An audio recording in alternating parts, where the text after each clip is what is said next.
Welcome home, Brave Heroes. I'm Ash. This is HeroQuest. A lot of you may know that I'm working constantly on different RPG-related products, both physical and digital, and pretty much wherever I go, I'm looking for tools and other assets to make my creative life a little bit easier. So, in the pursuit of being able to prototype different maps and things quicker, I found this on Amazon. This is the role-playing game board. It is double-sided and reusable, and being an Amazon product, I'll go ahead and link to it in the description below so you can check it out for yourself. Quick look at the back of the box. Dominate every game with this awesome double-sided and erasable map. Each side of the map has a different design, 1-inch dots and 1-inch hexes for a universal gaming experience. This box comes with a foldable double-sided map, 4 markers, and an eraser. Now's the time to dominate and elevate to master status with this game board, whatever that means. Here's a picture of the barcode in case you need this information. And now we will just open it up. Very unassuming box, nothing under the lid. And this is pretty much all of the contents. We have 4 dry erase markers, different colors. I have seen reviews when I was researching this product that these are pretty pointless. They could be dried up, dead on arrival, destined for the garbage can. We'll see. And then we've got a dry erase eraser, a little more than just a foam pad with some felt glued onto it, but you know what? It's fine. It can erase the entire board in seconds. That will do just fine. And then the board. Tip the box upside down to remove it. This is one of those boards that if you unfold it the wrong way, you'll find yourself playing around with the different folds, but it is a quad, so it unfolds twice. And that means that you'll have a fold going along one axis, a fold going along half of the other axis, and then a split along here. Usually that's not a big deal, especially if the material stock on which the board is made is thick enough. Here, there's a little bit of a split. It's not really going to bother me because I'm using this for prototyping, not serious gaming. Now, I think my camera's picking this up a bit cold. I'll try to manually dial in the white balance to show you this warm color. It is a nice, warm sort of marble. It inspires one to think of scrolls and classic fantasy. One thing that I should have noticed but didn't when I ordered this was that there was going to be this picture of this compass in the corner. I don't like that. I wish I could remove it, but it is what it is. I'm going to be using this to make dungeon boards that could be described as HeroQuest inspired and playtest on those boards. So while I'm exploring the dungeon, a graphic of a compass might be in my way. These are 1-inch grids, and you may be wondering how many of these tiles are there on this board. Well, there's 26 and a half, sort of. See, this left edge of the board here almost goes the full inch. You have 26 full tiles, though, one direction, by 21 tiles the other direction, although you could use this space at the bottom of the board here. It is pretty much almost a whole inch. So you could say 22 tiles, and actually, if we go to the top of the board, we've got the same case here where this might not be a whole inch, but you could go ahead and call this a whole tile. So 26.5 by 23 tiles. Bit of an odd size, but if we consider the left edge here to be tiles, this is more than enough space to actually draw the HeroQuest map. Now we're going to open the markers and test them out. They actually have magnets, so you can easily just hang these up. Like the frame on which I mount my camera is metal, so they could just, well, they'll just rest right up there on the frame. The magnets are pretty thin though. If you breathe on them funny, they will fall. All right, let's check out the saturation here of these markers. So just drawing a very tiled path of lava, not blood. That shows up really super well in real life. That's nice and light and vibrant and bright. Very red. All right, and green. And we'll just have some nice poofy shapes to represent the treetops. A bird's eye view of a little grove in which this tiled path of lava has found itself. You know, after years of Minecraft, I don't want to hear it. It's perfectly viable. Then we can draw the outline of a structure partially obscured by this treetop, and we can go ahead and put the implication of a door right here. All right, I'm actually having fun with this. I think this is just fine. All right, now for the blue marker, we'll want like a little body of water, perhaps a nice little pond. Now I opened up this blue marker and it actually took me several tries to get color out of it. Actually, it looked a lot like this. Let me give you a closer look. It looked like this. It was practically useless until I pressed down hard, and then I was able to get some consistent color out of it. It's just the blue marker that does this though. Like this might look fine, but then this is the regular pressure that you might put on your marker when you're drawing stuff. So you really gotta push down. And then even then the color doesn't stay consistent. So I don't know what's going on with this. If this is maybe a return and this thing is just about out of ink. My blue marker, not so great. But I mean, they sell packs of dry erase markers. You could just buy a separate pack, and I would recommend doing that anyway, rather than relying on just these 4 colors. Our black one is everything I have ever wanted. It is just very black, very easy to see. I can go ahead and put whatever structures I want with this black marker. I could write whatever text I want. I could go ahead and put teasers right in the video about things I may or may not be announcing soon. And then when you're all done, you can just go ahead and take this and erase it. I know what you really want to see.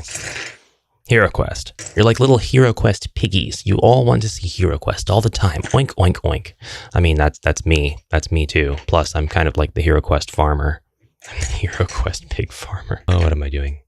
I put the enemies down, and it's like, this doesn't look right without rooms. Let's make some rooms. So instead of having the 3D furniture, we can just easily draw the doors on the board. It doesn't have the same charm at all. Then I'll draw my corridor to the big room here in the south. It's just a 5x3, and that's where Gulak is waiting for our intrepid heroes. But they'll have to be careful because there's a lava trap here. Although they could just go through this door and swim to the room. This marker sucks. This is kind of what it's got going for it though. I mean, you've got a board you can whip out really quickly, and as long as you have a nice set of dry erase markers, you can immediately make whatever quest you want, just in classic HeroQuest fashion. As soon as the heroes open a door that they know exists because you drew the door and didn't forget to draw the door, right? Then you can head down even more corridors on the spot, building the dungeon as you go. And in this way, you could actually play a pretty decent game of draw your own advanced HeroQuest or draw your own Warhammer quest. But Ash, where's the furniture? Well, we have to draw the furniture, and really we're just drawing like the bird's eye view. So here's the fireplace.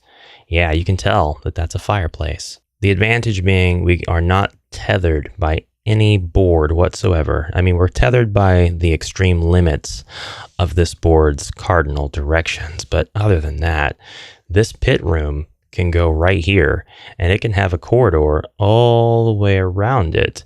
It's not going to be a very professional looking corridor, but there you have it. We'll just erase the lines with our finger instead of having to replace the lines with open door. Now there's no question about where the line of sight is. If anybody opens this door, these monsters will be able to come right on out, skip right on over the lava. Lava. The wizard could use a spell that does something like permanently damage the floors, like the one tile that's got the narrow passage. The heroes have to be very careful when walking on that tile. Well, we just drew it out. Obviously, this is kind of easy to get excited over, and it is a lot of fun to doodle stuff once you get started. Once you take away the blank canvas and actually start exploring your possibilities, it's easy to get lost in drawing. But now I want to take a look at the other side. The other side is highly interesting to me. It's just hexes, and there are no compass symbols or anything like that. I've doodled a bit on this to kind of just represent groups of trees or forest or something of that nature, and it's pretty fun and kind of relaxing to draw just on hexes. You start finding patterns that are weirdly symmetrical that change depending on how you want to scale out. You become cognizant of things being inconsistent if you don't follow certain patterns, and sometimes that inconsistency is wonderful. There's no reason HeroQuest can't take place on a hexagonal map just like this, and all of the same rules still apply in terms of movement, line of sight, range, and so on. We'll go ahead and put the elf here on the edge of what could be a grouping of trees, a forest tile. The barbarian here, and now we'll have some skeletons in this forest. Right now, no two of these miniatures should be able to see any of the other miniatures if we consider these lines to be blocking their line of sight. It's not until the elf gets right about here that the elf will be able to see the barbarian and the skeleton. If this skeleton moves onto one of these two tiles, it will be in the line of sight of this skeleton, but it won't be in the line of sight of this skeleton. We can't draw an imaginary line from the center of this tile to the center of this skeleton's tile without it being broken by some wall or other obstacle. This makes things really interesting. It makes me really want to explore playing HeroQuest on a hexagonal version of the classic game board. If you've got something like that out there, a link or something to that, or you end up making your own, I would love to see that, and I would love to showcase it on the channel. Your furniture and things of that nature will go just fine on here as well. They'd look a little bit off axis, but they would still take up the same amount of space. If these are 1-inch hex grid tiles, then your fireplace is pretty much going to take up 3, and then your table can still take up 6, although the hexes will be offset. So like the 6 tiles it takes up could be these 6, or it could be these 6. That's up to you and how you place your furniture. You could easily take up way more than that if you consider the tiles that the furniture just barely touches to be inaccessible. So we could place our table off axis to the hexes here like this. And now this hex, this hex, this hex, this tile, they're all inaccessible by the hero, which would be kind of consistent as to how it works in vanilla HeroQuest. The tables aren't as big as 6 tiles, but they are always resting firmly in the center of the 6 tiles, and then the 6 tiles are inaccessible. That is if you don't allow your heroes to climb on furniture or see through it or whatever.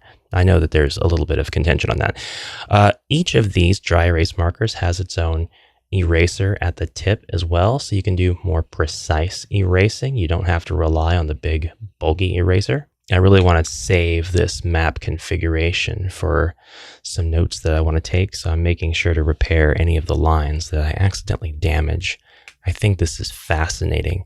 The green represents trees to me, the blue represents bodies of water, and the black represents structures that are out here in the forest. Structures or perhaps rock faces. So we have a very viable outdoor map. You could use this side of the board for all of your outdoor HeroQuest quests, and it would actually kind of make sense to shake up the context, because we've got hexes that represent outside, hexes that represent wargaming, which is where usually it takes place outside. And then on the inside, we have constraints, we have confinement, we have corridors, we have dungeons. Actually, I can show you what the contemporary HeroQuest miniatures look like on this, as well as some furniture and doors. So while this was supposed to be the outdoor board, we have a few challenges that we have to address concerning doors. Doors are pretty big in the contemporary, and they're not much smaller with the classic. For these hex tiles to be 1 inch, well, that's going to house whatever miniature or furniture that you want to put on there, but it's going to be pretty weird for the doors. They're going to encroach on quite a bit of the tile itself and into neighboring tiles. The solution might be to do something like take up 3 or 4 tiles, because this door is definitely bigger than any one side of the 1 inch hex. Now these hexes are pretty small. A lot of hexes are like 1 1/4 inch. That's kind of the standard for any game that uses hex tiles, but it is a lot of fun to see the miniatures placed on these hexes. I don't know, there's something about it. They fill up the spaces quite nicely. That does come with the unfortunate bonus of having miniatures like the Abomination, who likes to wave his big fishy floppy arms around everywhere and slap them all over the place, to be too close to certain other miniatures. But for the most part, it's not a problem. All in all, I think that this was definitely worth the purchase, and I'm going to get myself a pack of good dry erase markers, lots of different colors, and I'm going to draw some stuff out just for my own entertainment, just to keep myself on track to finishing some of the projects that I want to really work on and finish this year. There are a couple of things to note about this board, and that is some of the printing is a little bit strange. I'm going to show you what I mean. If we get really close, we can see words on this one. I don't know what that means or where it comes from right here, but this is a printing aberration. This is something that should not be here on this board. This is perhaps left on the die before the printing of the paper component of this was done and applied to this board, and so this just picked up some residual printing. I don't know. But this is a large paper map that has been adhered to this board, which in and of itself is also a thin material that's been folded over on itself a few times. That's not much an issue though. That's not really a complaint of mine. That's just an observation. I'm not really going to notice it while I'm drawing maps and stuff. And in my mind, this is a temporary solution anyway. This is a stepping stone and something that's going to help me with my brain concentration focus. I could just use this board underneath this lovely, beautiful dungeon mat from Ian Sheffield, but I can't change the contents. I can't rearrange it on the fly like I can with something like this, and that's why this is going to be useful to me. And then if we just want to create a large dungeon room on the square grid side, you can go ahead and disregard all of the concerns that I had about the doors. They will fit just as well as HeroQuest doors can fit on a room of this type. You won't be blocking anything off. You won't have any problems putting anything anywhere. And I'm going to give you a much closer look at this room now. So that's it, guys. Those of you with a little bit more artistic skill would be able to really fill in the details of this dungeon. But for what it is, this is a really easy way to make HeroQuest content. So I do recommend this mat, even though it does come with some minor little gripes.